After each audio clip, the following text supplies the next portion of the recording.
ومن أحسن قولا ممن دعا إلى الله وعمل صالحا وقال إنني من المسلمين.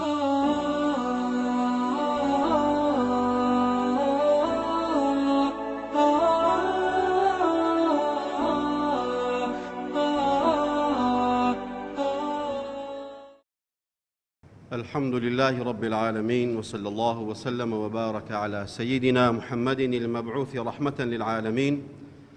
وعلى آله وأصحابه وأتباعه أجمعين. برایان و خوشکانی مسلمان، السلام عليكم ورحمة الله وبركاته. زۆر بەختەوە و خۆشحاڵم کە لە ئێوارە کۆڕێکدا لە خزمەت ئێوەی بەڕێز و خۆشەویستدام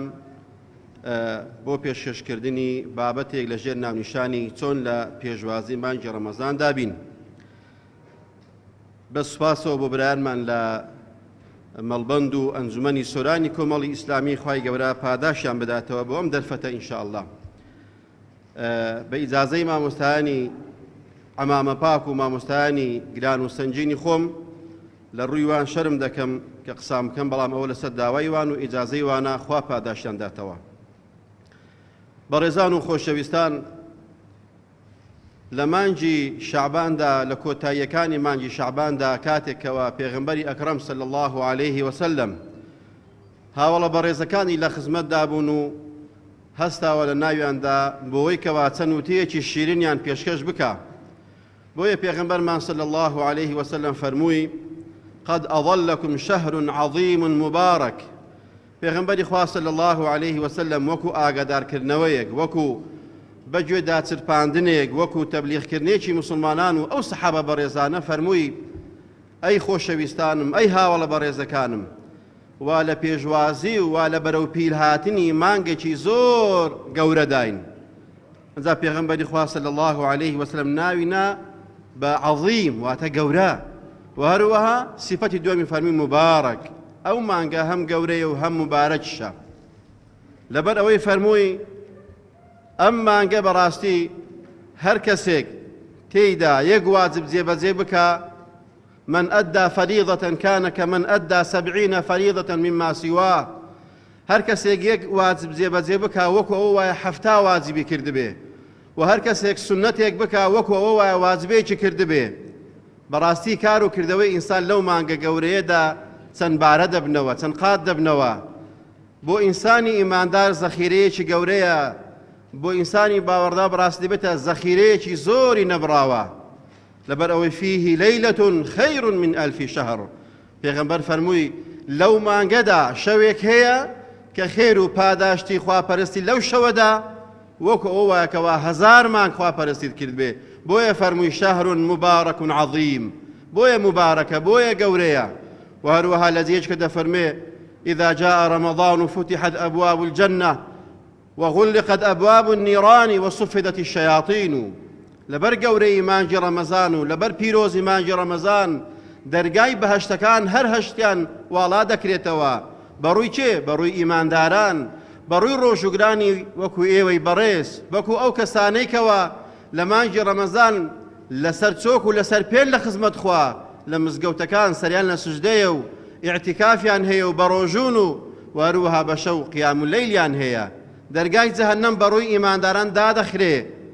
بەو ئومێدەی کە کاتێک ئیماندارێک وەفات دەکا، کاتێک مسلمانێک لەو مانگەدا دەمرێ و کۆز دەکا، بسێتەوە بەر میهرەبانی خوا و بەهەشتی خوا، بەڵکو جەهەنەمەکەی دەرگای داخراوە. و بە هەمان شێوەش وەصفدەتی الشەیاطین، و ئەو شەیطانانەی کەوا ئینسان زیاد هان دەدەن بۆ خراپە و دەبنە مایەی بە هیلاکدانی ئینسان. پێغەمبەر فەرمووی هەموویان کۆت و زنجیر دەکرێن، هەموویان کەلەمچە دەکرێن، ناتوانن ئەو ئینسانە خراپ بەرەو ئاقارێکی نادیار ببن. تەنها ئەو خراپەی کەوا ئینسان دەیکا عیبارەتە لە خۆی، واتە بۆەوەی هیچ کەسێک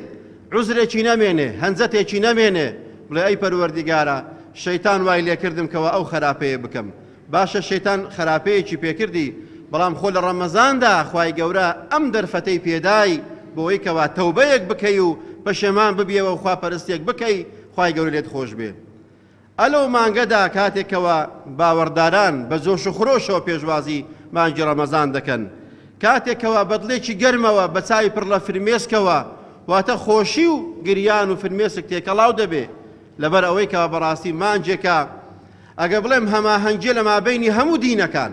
نەک هەر موسڵمانان، واتە کە خوای گەورە دەفەرمێ کەما کوتیبە عەلە الەذینە من قەبلیکم، یعنی چۆن ڕۆژی مانگی ڕەمەزان لەسەر ئومەتانی پێش ئێوە واجب کراوە بە هەمان شێوە لەسەر ئێوە واجب کراوە. چۆنیەتەکەی و شێوازەکەی وەکو مانگی ڕەمەزانی خۆمان نەبووە، بەڵام بە هەمان شێوە یەک لە پەرستشەکانی خوای گەورە ڕۆژووە. ڕۆژوش هەموو دینەکانی پێش ئیسلامەتی هەیان بووە و هەموویان بۆ خوای گەورە بە ڕۆژوو بوون، بۆیە هەماهەنگیە لەگەڵ هەموو دینەکان و هەروەها هاوکاتی بوونە لەگەڵ پەرستنێک بۆ خوای گەورە لەگەڵ هەموو موسڵمانەکان. چۆن حەجی ماڵی خوا کۆنگرەیەکی عالەمی ساڵانەیە، مانگی ڕەمەزانیش بە هەمان شێوە وێستگەیەکی بە خۆداچوونەوەیە، وێستگەیەکە بۆ ئەوەی ئینسان بتوانێ لەو پێشبڕکێیە تەقەدومێکی زیاتر بکا و هەوڵێکی زیاتر بدا. وەڵڵاهی بەڕێزان پیاوچاکان کاتێکەوە لە مانگی ڕەمەزان کۆتایی دەهات و دەڕۆژ دەگریان، تا 6 مانگان دەگریان، دەیان گوت خوایە ئەو ڕۆژەمان لێ قبوڵکەی، خوایە عیبادەتی مانگی ڕەمەزانمان لێ قبوڵکەی، تاعەت و پارانەوە و قورئان خوێندن و سەدەقەم لێمان قبوڵکەی. دەگریان لە فیراقی ڕەمەزان و لە فیراقی شیرناتی ئەم عیبادەتێکەوە موسڵمانان ئەنجامیان داوە. و لەبەر لە هاتنی مانگی ڕەمەزانیش بە هەمان شێوە دەفەرمون 6 مانگان بەر لەوەی مانگی ڕەمەزان بێ دەگریان، دەیان گوت اللهم سلمنا إلى رمضان وسلمه منا وتسلمه منا يا رب العالمين. دەیان گوت خوایە بمانگەێنی ڕەمەزان واتە نەمرین، تەمەنمان درێژکەی بگەینە مانگی ڕەمەزان و ڕەمەزانیش بە ئێمە شاد بکەی و هەروەها ئەو ڕۆژی مانگی ڕەمەزانیش لێ ئێمە قبوڵ بکەی. بۆیە بەداخەوە ئێستا خەڵکانێک هەیە کە بە ئاوات و خۆزگەیەکی زۆرەوە بووە مانگی ڕەمەزان لەگەڵ ئێمە یان لەگەڵ ئێوە یان لەگەڵ موسڵمانەکان خواپەرستی بکە، عیبادەت بکە، شەو نوێژ بکە، یان لای کەمی تەوبە بکە، بەڵام بەداخەوە مەرگ ڕێگای نەدا و نەگەیشتە مانگی ڕەمەزان و ئەو نیعمەتەی لەگەڵ نەکرا. بۆیە ئێمە زیاد لە موسڵمانەکان بەڕاستی بەڕێزان قەرداری خوای ڕەب العالەمینین، قەرداری خوای گەورە لەگە ئەو نیعمەتەیکەوە ئەو مانگەی پێداوین. چۆن بە هاتنی پێغەمبەری خوا صلى الله عليه وسلم مسلمان قرداري خوابون وكذا فرمي لقد من الله على المؤمنين إذ بعث فيهم رسولا من أنفسهم. خواهي قورات زارك إيمان داران قردار دكاتو بويكا بيغمبرك إلا خويان بو روان كردون أو بيغمبر خواهي قورات فرمي رحمة للعالمين، بو همو مروفاتي، بو همو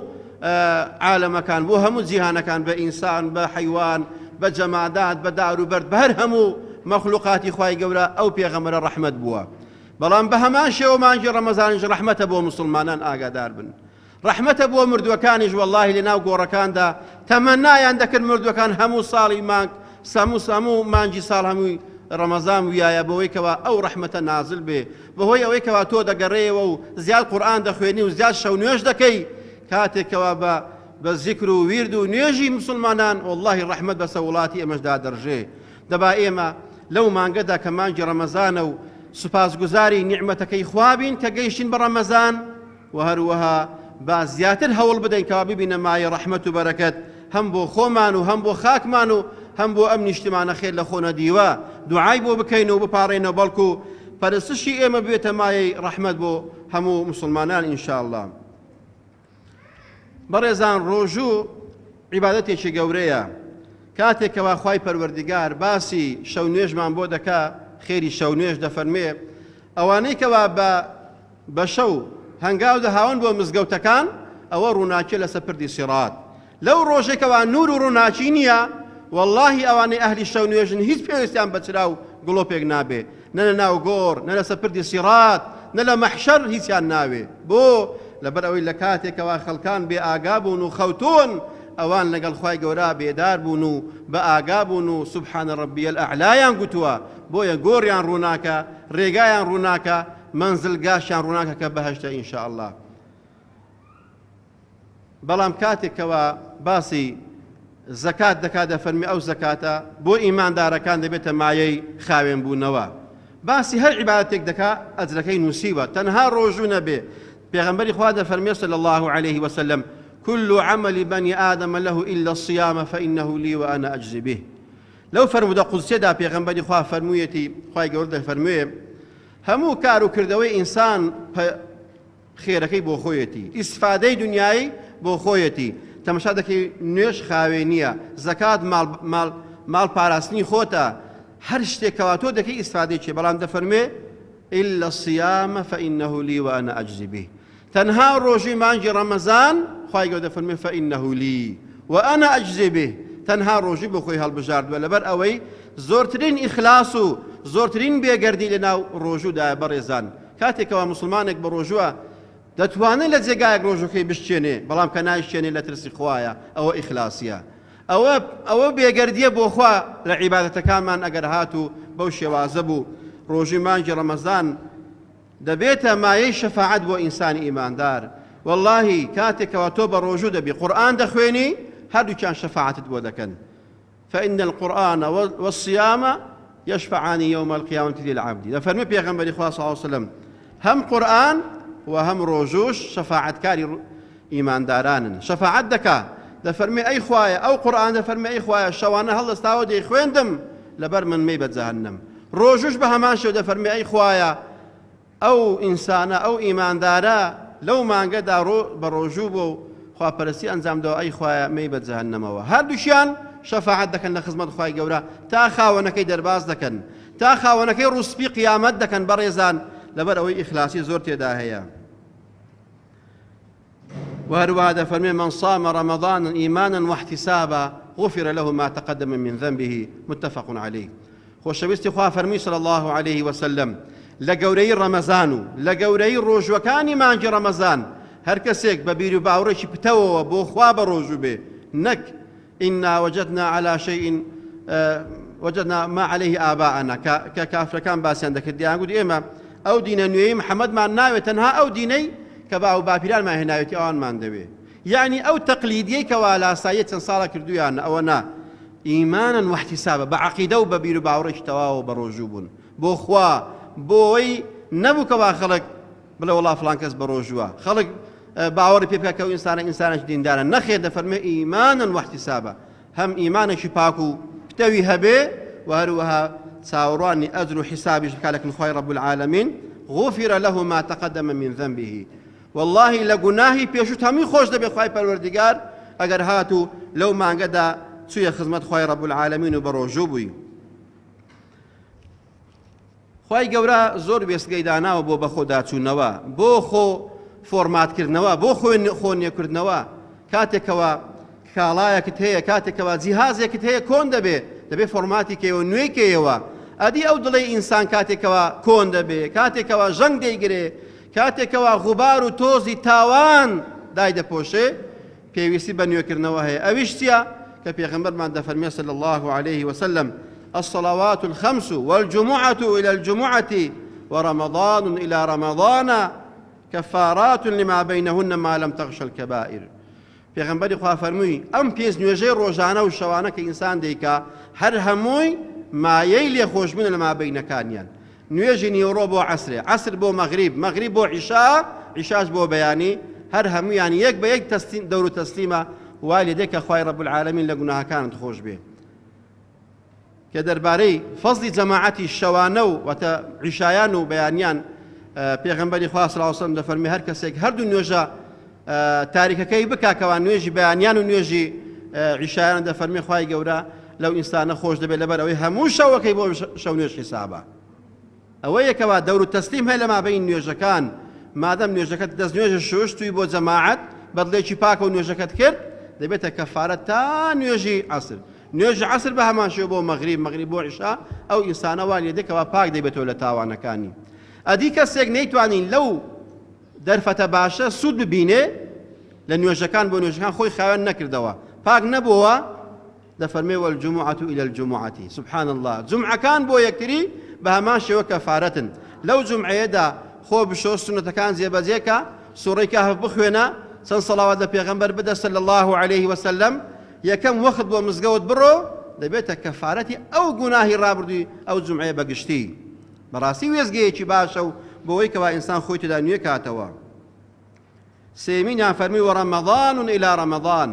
مانگی ڕەمەزان کاتێکەوە دێ بۆ مانگی ڕەمەزان هەر هەمووی لێخۆشبوون و هەر هەمووی پاکبوونەوە و هەر هەمووی سپیبوونەوەی دڵەکانی ئینسان لە ژەنجی تاوان و گوناح و ئیسیان و دابڕان و خەم و مەشاکیل و گرفتی دنیا سەرقاڵی کردووە. ڕۆژانە ئەم هەموو کێشە و مەشاکلی ڕوو لە ئینسان دەکا، هەم لە هەواڵی سیاسی بگرە، هەم لە هەواڵی ئەوە لە قەزیە وەرزشیە، ئەمە لە قەزیەی گەشت و گوزارە، ئەوە لە قەزیەی کارەبایە، هەرچی کێشە و هەرچی مەشاکل و معانات هەیە بەڕاستی ئینسانی ئیماندار ئەوڕۆ پێوی سەرقاڵە. یعنی مسلمانان ئەوەندەی بە دنیایی و بەشتە لاوەکیەکانەوە مەشغوڵ کراون بە خواپەرستیەوە مەشغوڵ نەکراوە. ئەوەندە سەرقاڵی دنیایە، سەرقاڵی قیامەت نییە. هەر هەفتەیەک، هەر مانجێک، هەر ساڵێک شتێک بۆ ئیمانداران دەبینەوە کەوا مسلمانی پێوە سەرقاڵ بکەن لەبەر مسلسلات و لەبەر فەیسبوک و لەبەر ئەنتەرنێت و لەبەر ئەو هەموو شتێکەوە مالایەعنیە. وەڵڵاهی زۆربەی زۆری ئەوڕۆ ئەو خزمەتگوزارانە مالایەعنیە. ئەگە مسلسلاتی شەوانەیە خوشکانیان برایان دادەنیشن لە دیاری، وەڵڵاهی هیچ ئیسفادەی نییە. وەڵڵاهی ئەو تەمەنێکەوە خوای گەورە بە تۆی داوە ڕۆژێک دادێ شکاتت لێ دەکا، ڕۆژێک دادێ لە مەحشەری خوا لە دادگای خوا دەڵێ ئەی خوایە فلانی کوڕی فلانی کسی فلانی 2 سەعات یان 3 سەعات یان ئەگەر هەمووی لێک دێەوە 100 و ئەوەندە حەڵقەیە یان 200 سەعات لەدار فلیمێک دانیشتووە. چی ئیسیفادەی هەبوو؟ وەڵڵاهی ئیسیفادەی نەبوو. تەنها ڕوخانی کۆمەڵایەتی و ڕوخانی شیرازی خزمایەتی و ڕەوشتی بەرزی کۆمەڵایەتی خۆمان کە بەداخەوە خەڵکان بەهۆی تەئسیری ئەم فلیم و مسلسلاتانەوە دەبینین خەڵکان چۆن بۆتنە قوربانی سوتەمەنی ئەم هەموو سیدی و کلیپ و گۆرانی و ئەو هەموو درامانی کەوا هەیە بەداخەوە ئێمە بۆتینە قوربانی. خەڵکانێک دروستی دەکات سەیری ناکە بە ئێکسپایریەوە بە بۆگەنیەوە بە ڕزیویەوە بۆ ئێمەی ڕەوان دەکەن، ئێمە زۆر بە شانازیەوە لە هەندێک لە فەزاییەکان پەخش دەکرێت. ئایا دەبێت چ ئیسفادەیەکی لێ بکەن؟ هیچ، تەنها ئەوەندەیە کوڕکسی من و تۆی پێ دەخافرێنن، من و تۆی پێ لەخوا غافڵ دەکەن. چەندین درامە ئامادەکرا بۆ مانگی ڕەمەزان، چەندین گۆرانی، چەندین کلیپ، چەندین ئەوەندە شتێک کەوا هەر نازەم ناویشان بڵێم ئامادە کراوە لە مانگی ڕەمەزان لە خزمەت ئێوەدایە. بۆ ئەدی بۆ نوێژەکت بۆ ناگوازێتەوە، ئەدی بۆ سورەتە قورئانێک لێ نادا و کەناڵە، ئەدی بۆ ئەو کەناڵە وای نەکرد ڕۆژێک مردن بەبیر ئینسان بێنێتەوە. تەنها بۆ دانراوە کە خوا لەبیر ئێوە باتەوە و ئێوە سەرقاڵی دنیا بکە. بەڕێزان، گەورەی مانگی ڕەمەزان زۆر زیاتر لە گەورەی مانگەکانتر، بۆیە پێویستە زۆر بە گەرمی ئێمە لە خزمەتی دابین. واللهی وەکو پێغەمبەری خوا صلی الله عليه وسلم کاتێک کە دەگەیشتە ڕەمەزان دایکی ئیمانداران عایشە دەفەرمێ وەکو ئەو ڕەشەبایەکەوا دێ بە قووەتی هەرچی پوش و پەڵاشەیە پێش خۆی دەدا، دەفەرمێ پێغەمبەری خوا صلی الله عليه وسلم هەرچی ماڵ و دارایی هەبوایە لەو مانگە دەیبەخشی بۆ خوا سبحان الله، کە دارایەکی وای نەبووە، کە خاوەنی ئەوەندە مڵک و ماڵ نەبووە، بەڵام زۆر لەو بایانە بە قووەتر دەیبەخشی پێغەمبەری خوا صلی الله عليه وسلم. با ئێمە وا بکەین زیاتر لەو مانگەدا گەرمەگوڕتر بین، لەبەرەوەی خوای گەورە مەدحی ئەو مانگەی کردووە کە دەفەرمێ شەهر ڕەمەضان الذي أنزل فيه القرآن. گەورەی مانگی ڕەمەزان لەوەدایە کە قورئان تێیدا نازل بووە، ئەو پەیامەی بۆ مرۆڤایەتی هاتووە لە پێغەمبەر صلی الله عليه وسلم و بۆ ئێمە هێناوە تاوەکو ڕۆژی دوایی ببێتە یاسا و ڕێسا و بێتە یاسای هەموو مەحکەمەکان ئیشی پێ بکرێ. لەبەر ئەوەی بەڕاستی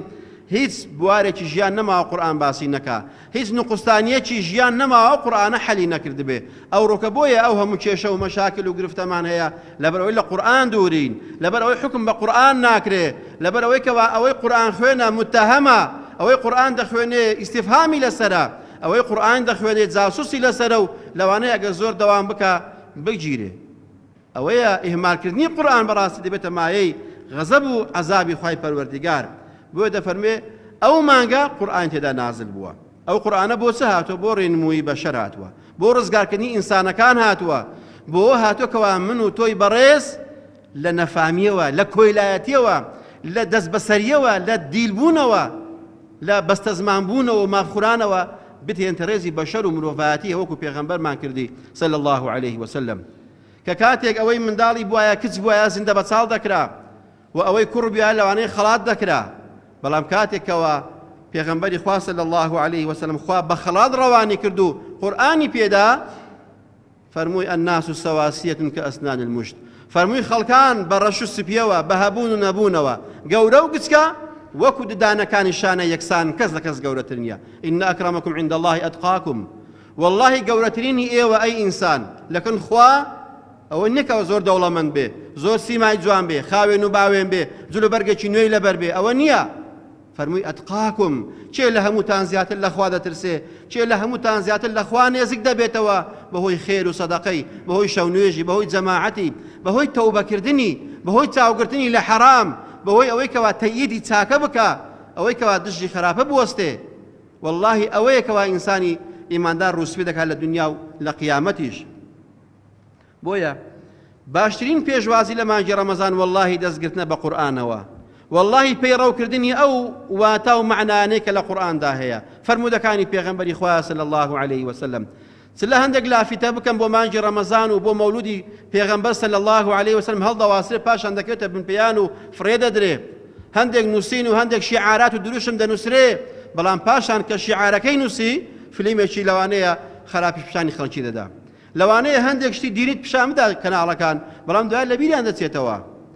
بەڵکو ئەو قورئانە بۆوە هاتووە بکرێتە منهەجی ژیان بکرێتە یاسایەکەوە هەموو کەسێک لەسەری بڕوە خوای گەورە کە بە پێغەمبەر دەفەرمێ صلی الله عليه وسلم ئەوانە ئیمانیان تەواو نابێ ئەوانەی کەوا ئەتباعی تۆن ئەوانەی خۆیان پێ موسڵمانە حتى يحكموك فيما شجر بينهم تاوكو أي محمد تو نكنا حاكمي خويان أم قرآن نكنا ياسا وريساي خويان بهر خويان بي مسلمان بي بهر خويان بي ديندار بي بهر خويان بي كسي ملتزم با خويان بي خزمي بيغمبر بي صلى الله عليه وسلم بلان بقرآن رازينية بياساي إسلام رازينية بياساي خوا رازينية إذا أغنى وخو ئیسلام بوون و مسلمان بوون هەر هەوەندە نییە لە هاویەکەت بنووسرێ مسلیم و پاشانەکە کردەوە دۆ کردەوەی خوا نەخەسە غێرە دینەکان بێ بەڵکو ئیسلام بوون ئەوەیەکەوە لە ناو دڵتدا هەبێ و ئیوەکو ئیمان کە پێناسە دەکرێت ئیمان و هو ما وقر في القلب وصدقه العمل ئیمان شتێک نییە بەرزیکەیەوە شیعارێک نییە دروشمێک نییە ئاڵایەک نییە هەڵی بدەیت بەڵکو ئیمان ئەوەیە لە ناو دڵەکاندا هەبێ و هەروەها کردەوەی ڕۆژانەت گوتەی ڕۆژانەت هەڵس و کەوتت کۆمەڵایەتیەکانت خزمایەتیەکانت وای لێ بکە کە بەڵێ فڵان کەس بەڕاستی دیندارە فڵان کەس موسڵمانە لەبەرەوەی ئەخلاقی جوانە نەرمونیانە تووڕە نابێ ڕاستگۆیە دەستپاکە دادوەرە دادگەرە کەسێکە بەڕاستی هەموو خەڵک دەست و زبانی ئەمینە المسلم من سلم المسلمون من لسانه ويده مسلمان کێیە مسلمان ئەو کەسێکە لە زار و هەروەها لە دەستت ئەمین بێ لە دەست و زبانی ئەمین نەبی بەدەستی لەسەرت بنووسێ لێت بدا قۆڵتت بۆ لێ بدا بتخاتە ناو چاڵ و بە هیلاکت بدا ئەنجا بە هەر خۆی پێ مسلمان بێ ئەوە مسلمان نییە مسلمانی کامل ئەوەیەکەوە نە بە دەستی غەدر لێ بکە و نە بە زوبانیش باسی عیب و عارت بکە بۆیە ئەو پێشوازێ گەرمێکە لە ڕەمەزاندا دەکرێت بەڕاستی گەڕانەوەی بۆ کتابی خوا گەڕانەوەیە بۆ قورئان گەڕانەوەیە بۆ فەرموودەکانی پێغەمبەر صلی الله عليه وسلم ئەگەر گەڕانەوەمان بۆ قورئان نەبوو واتر لە خوێندنەوەی زۆر بخوێنە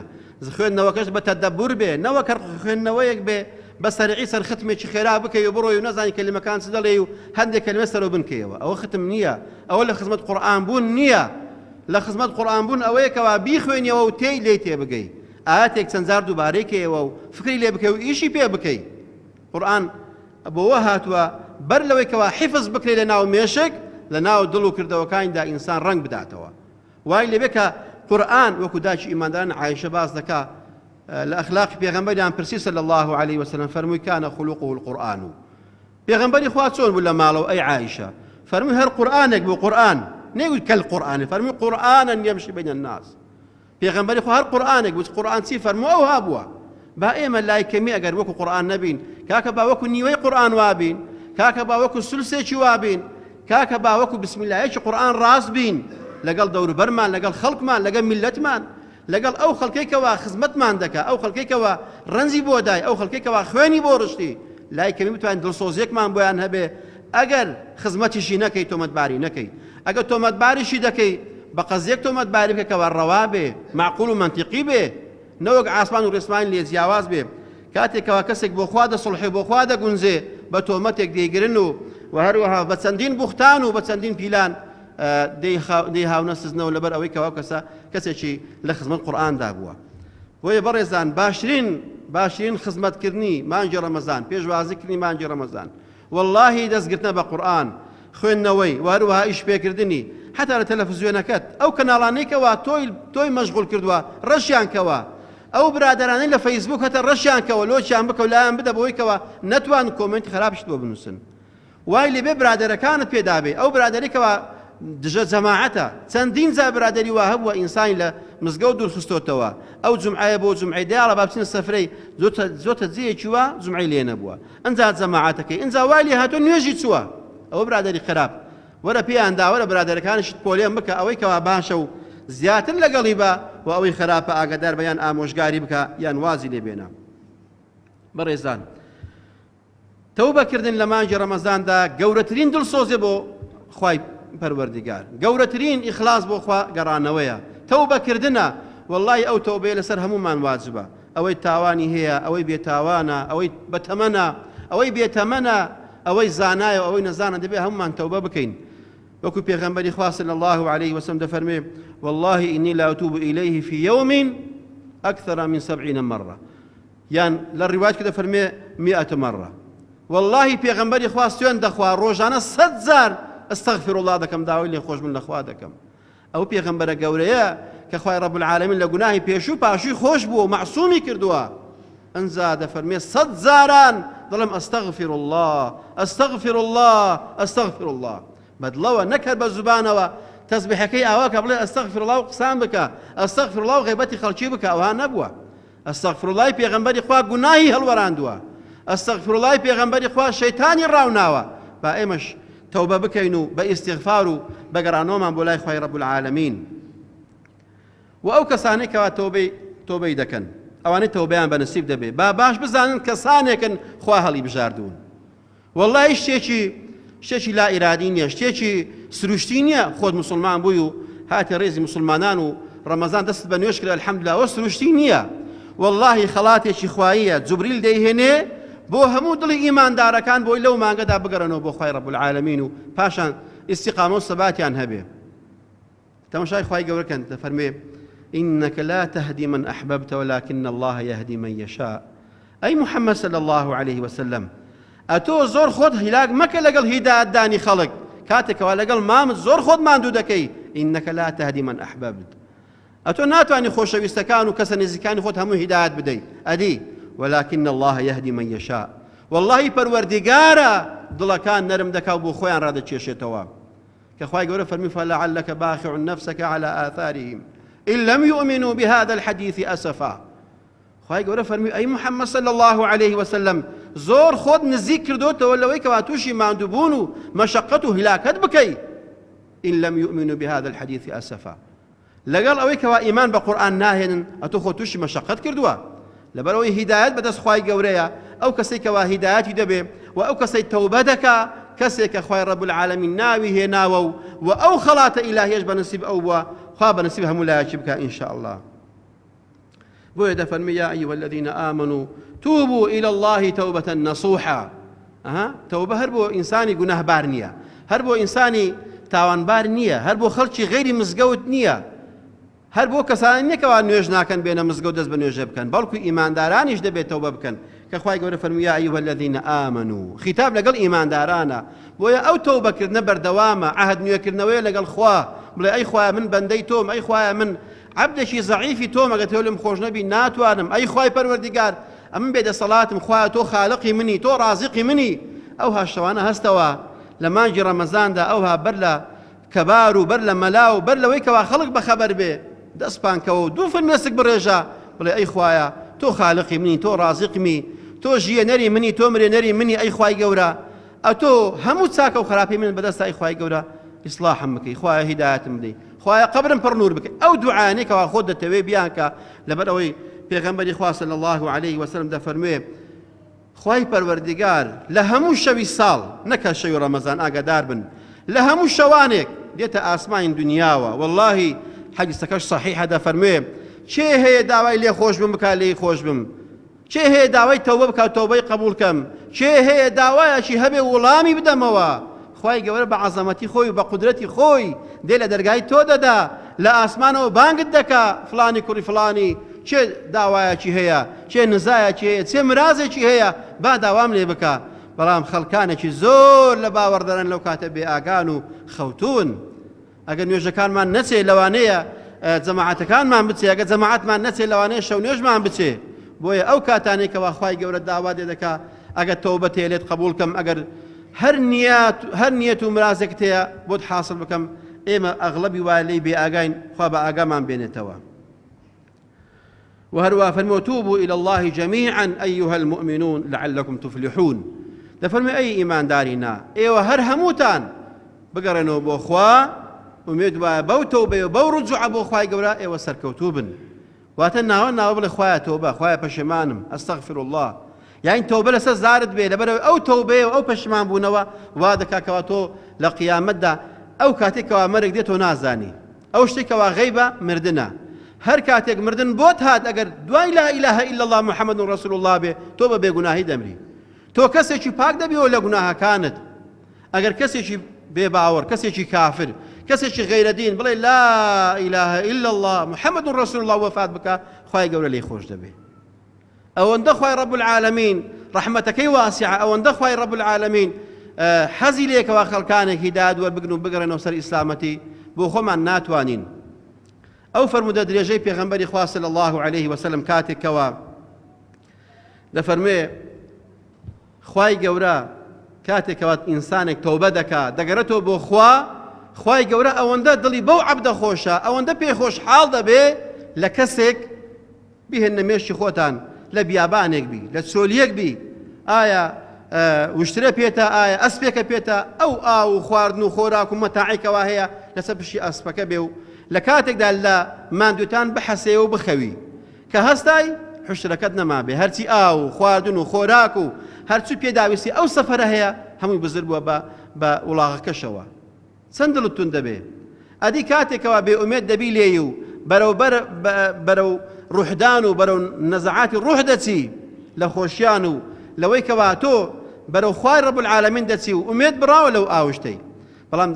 کاتێک کە چاوی دەسوقێنێ و دەیکاتەوە هەر هەموو ئاو مەتاعەکەی بۆ گەڕاوەتەوە ئەو عەبدە چەند خۆشحاڵ دەبێ لە کاتێکەوە هیچ ئومێدی نەماوە هیچ هیوایەکی نەماوە ئاو خواردن و کەلوپەلەکەی بۆ دەگەڕێتەوە لە شدەت و لە خۆشیان دەڵێ چی دەڵێ ئەی خوایە تۆ بەندەی منی من خوای تۆم والعیاذ بالله لە خۆشیان غەڵەت دەکا لەباتە بڵێ ئەی خوای گەورە حەمدت دەکەم تۆ خالقی منی من عەبدی تۆم بەعەکسەوە دێڵێ و لە خۆشیان غەڵەت دەکا خوای گەورە لەو عەبدە خۆشحاڵترە کاتێکەوە ئینسان بۆ خوا دەگەڕێتەوە ئایا خوای گەورە چ باشی بە ئێمە تەوبە دەکەین یان نا چ باشی بە ئێمە لە مانگی ڕەمەزان بە ڕۆژوو دەبی یان نا خوای گەورە چ باشی بە موسڵمانەکە نوێژ دەکا یان نا هیچ باکی پێی نییە بەڵام يريد الله بكم اليسر ولا يريد بكم العسر خوای گەورە ئاسانکاری و هیدایەتی بۆ ئێمە دەوێ خوای گەورە دەیەوێ هەممە بەر ڕەحمەتی خۆی شاد بکە نەک غەزەب و عەزابی خۆی نەک بمان سوێنێ پێغەمبەری خوا صلی الله عليه وسلم ئەوەندە حەریص بووە ئەوەندە بەشیر و بەتون بووە لەوەی کەوە خەڵکان هەموو ئیماندار بێنن هەموو خەڵک ئیمان بێن و ببنە مسلمان و باوەڕدار و شوێنکەوتەی پێغەمبەر صلی الله عليه وسلم بۆ لەبەر ئەوەی ڕەحمەت بووە ویستوێتی کەوا خەڵک هیدایەتی بێ خەڵک بگەڕێتەوە خەڵک لە گوناه و تاوان دەست هەڵبگرێ با بزانین ئەوەی کەوا تەمەنێکی لە تاوانکردن بەسەر بردووە ئەوەی کەوا عومرێکی بەسەر بردووە لێی بپرسە ئێستا کە چی بەچی کردووە هیچی نەکردووە لەوانەیە 60-70 ساڵی تەمەنە دوو ڕۆژی خۆشی لێ بپرسەوە نازانێ لەبەرەوەی هەموو تەمەنەکەی ڕۆیشتەوە لە بیری چۆتەوە ئەدی ئەوەی کەوا باقیە ئەوەی کەوا دەمێنێ ما عندكم ينفد وما عند الله باق ئەوەی کەوا لەکن ئێمەیە چ پارە و پولە چ سەروەت و سامانە هەمووی دەڕوا ئەوەی بۆ دنیایە کار و کەسابەتە کرێکاریە دنیاداریە هەرچیت کردووە هەمووی دەڕوا وما عند الله باق ئەوەی بۆ خوات کردووە ئەوەی بەر لە مردنی خۆت ڕەوانت کردووە وەڵی ئەوە هەموو دەمێنێتەوە خوای رب العالمین بۆ دێنێتەوە و دەیکاتە مای بەختەوەری و سەعادەتی هەموو ئینسانەکان بەوەی کەوا تەوبەیەکی نەسوحی کردووە ئەو تەوبەیە کەوا نیەتی وابێ و عەزمی جەزم بێ لەوەی کە ناگەرێتەوە سەر تاوانەکان ئەوەندە هەیە لە تەوبە بەڕێزان تەوبەی نەسوح ئەو تەوبەیەکەوە ئەگەر تەوبەی بینی مافی خەڵکیدا بێت بگەڕێتەوە مافی خەڵک هەبێت بیجێڕێەوە بۆ نمونە کەسێک ماڵی کەسێکی خواردە بێ ئیلا بیجێڕێتەوە ئەگەنا بە تەوبە ناڕوە ئەگەنا بە نوێژ ناڕوە بە دوعا ناڕوە دەبێ ئەو ماڵە ئەگەر یەک قەڵەمیش بێ دەبێ ئیلا نەکە بگێڕۆنی بۆ خاوەنەکەی ئەگەر ناخوا لێی خۆش نابێ. بەڵام ئەوەی کەوا بینی خۆت و بینی خواتە بە سێشت دەڕوا، یەکەمین واز هێنان یەکسەر واز بێنە، و دووەمینیش لێی پەشیمان بەوە، و سێمینیش نەگەڕێەوە سەری. ئەوەیە تەوبەیە کە خوای گەورە قبوڵی دەکا. ئەو تەوبانەی کەوا خاوەنەکەی بەختەوەر دەکا، ئەوانەی کەوا لە ڕۆژی دوایی پێی سەربەرز دەبن، خاوەنی تەوبەی نەسوحن کە ویستویانە بەرەوخوا بگەڕێنەوە. کۆتایی قسەکانم بەو فەرمودەی پێغەمبەری خوا دێنم صلی الله عليه وسلم. کاتێک کابرایەکی تاوانبار، کابرایەکەوە کۆڵێک گوناهی پێ بووە، کابرایەکەوە نێوچەوانی ڕەش بووە لەگەڵ گوناه، کاتێکەوە گوناه و وەکو دەڵێ عارە خواردنەوە و زەلام کوشتنی نێوچەوانیدا دەبارێ، هەندێک کابرایەکی ناشرین و خراپ دیارە، وەکو دێت تەعەبەتە شەڕەن، ئەوەندە کابرایەکی شەڕاویە، هەڵدەستێ خوای گەورە دەیەوێ هیدایەتی بدا و هیدایەتی دەبێ. دەچێتە لای کەسێکەوە پێی دەگوترێ زانا و کەسێکی لەو دەڤەرەی وێ پێی دەڵێن زانا بووە، دەڵێ بۆم هەیە تەوبە بکەم پاش ئەوەی کەوا ئەوەندە قەتلەم کردووە، 99 قەتلم کردووە. 99 قەتل وەڵڵاهی گەلێک زۆرە، وەڵڵاهی کەم نییە کەسێکەوە 99 قەتلی کردبێ بێوێ بۆ خوا بگەڕێتەوە. ئەو کابرایەش لەبەرەوەی کەوا گوناهەکانی گەورە بووە، وتی پاش ئەو هەموو قەتل و ئەو هەموو گوناهە نەخێر بۆ نییە بگەڕێەوە، خوا لە کەسێک خۆش نابێ ئەو هەموو گوناهی کردبێ. وتی مادام تۆ ئەوەندە وەکالەتت وەرگتوێ لە خواوە و ئەو هاتووڕە و تونبی لەگەڵ بە ناوی خوا قسام بکەی، وەڵڵاهی تۆش دەکوژم. سبحان الله، پێغەمبەری خوا دەفەرمێ ئەویشی کوشت کردیە 100 کەسی تەواو، 100 کەسی کوشت، بەڵام پاشان هیدایەتی وەرگرت. هەستا چۆ لای کەسێکی زۆر زانا و عالمێکی گەورە لێی پرسی ئایا بۆم هەیە تەوبە بکەم پەشیمان بمەوە پاش ئەوەی کەوا 100 کەسم کوشتووە؟ ئەو پیاوە زانایەش فەرمی بەڵێ چێ هەیە بینی خوا و بینی بەندەکانی خوا پەردە دابنێ؟ هیچ کەسێک ناتوانێ. إن الله يقبل توبة العبد ما لم يغرغر. خوای گەورە تەوبەی ئینسانەکان قبول دەکا ئەگەر هات و ڕوح نەگەشت بێتە سەر قورجی، کەواتە کە گەشتە قورجی ئاخیر لە حەزەی ژیانە و کۆتایی ژیانیەتی، ئەو کات تەوبە قبول نییە. بەڵام هیچ کاتێک بەهۆی گوناهی زۆرەوە، بەهۆی تاوانی زۆرەوە، بەهۆی ئەوەی کەوا زۆر گوناهی کردووە، خەڵکی وامان هەیە کە چەندین جار پرسیارمان کردووە فڵان بۆ نوێژ ناکەی، بۆ وا ناکەی، دەڵێ وەڵڵاهی تازە خوا لە من هەر خۆش نابێ، گوناهم زۆرە، تاوانم زۆرە. ئەوە هەڵەیە، وەڵڵاهی شەیطان وا لە ئینسان دەکا کە ئەو قسانە بکە. ئەگەر ناخوای رەب العالەمین هەموو کاتێک دەرگای تەوبەی واڵایە بۆی کەسێک بگەرێتەوە بۆی. پێغەمبەر دەفەرمێ صلی الله عليه وسلم خوای گەورە بە شەوان دەرگا دەکاتەوە بۆ گوناهبارەکانی بە ڕۆژ گوناهیان کردووە، دەفەرمێ چێ هەیە گوناه بکا و ئیستیغفار بکا لێ خۆش بم. و ئەوەی کەوا بە پێچەوانەوە شەو گوناهی کردووە خوای گەورە بە ڕۆژ دەرگای واڵایە بۆی کەوا لێی خۆش بێ. هەموو کاتێک خوای رەب العالەمین لە گوناهی بەندەکانی خۆی خۆش دەوێ، بەڵام ئەو ئینسانە داوا بکە و ئیستیغفار بکە. جا پاش ئەوەی کەوا 100 قەتلی کرد ئەو ئینسانە گەڕایەوە بۆ خوا و پێغەمبەری خوا دەفەرمێ خوا لێی خۆش بوو. لەبەر چی؟ لەبەر ئەوەی تەوبەکەی صادقانە بوو. إلا من أتى الله بقلب سليم کە خوای گەورە باز دەکا. هەر کەسێک بەدڵێکی پاکە و بەدڵێکی پڕ لە ئیمانەوە بۆ خوا بگەڕێتەوە، خوای رەب العالەمین لێی خۆش دەبێ. ئەگەر قەتلی هەبێ، ئەگەر گوناهی هەبێ، بەڵام وەکو باسمان کرد ئەگەر گوناهەکەی حق الناس بێ دەبێ بیانجێڕێتەوە، تەوبەی لەوان بکە و مافەکان بۆ خاوەنەکەی بجێڕێتەوە. ومێد دەکەم ئەو مانگە ببێتە مایەی ڕەحمەت و بەرەکەت، ببێتە مایەی ئاشتەوایی گشتی بۆ هەموو هاوڵاتیان و بۆ هەموو مسلمانان ئینشاءالله، وببێتە مایەی دەرگایەکی ڕەحمەت و بەرەکەت لە ملەتی ئێمە، لە ملەتی کورد ئینشاءالله، وببێتە مایەی پیت و بەرەکەت بۆ کوردستان و بۆ هەموو کوردێک ئینشاءالله. یا رەبی خودایە بە ڕەحمی خۆت ڕەحممان پێ بکەی، یا رەبی خودایە بمانگەین بە ڕەمەزان، یا رەبی خوا ڕەمەزانمان لێ قبول بکەی، یا رەبی خودایە ئەو تەمەنێکەوە پێت داوین و ئەو تەمەنێکەوە هەمانە لە خزمەت تۆ دینەکەی تۆ بەسەری بین. آمین یا رب العالمین. وصلى الله وسلم وبارك على سيدنا محمد وعلى آله وصحبه وسلم، والسلام عليكم ورحمة الله وبركاته. ومن أحسن قولا ممن دعا إلى الله وعمل صالحا وقال إنني من المسلمين.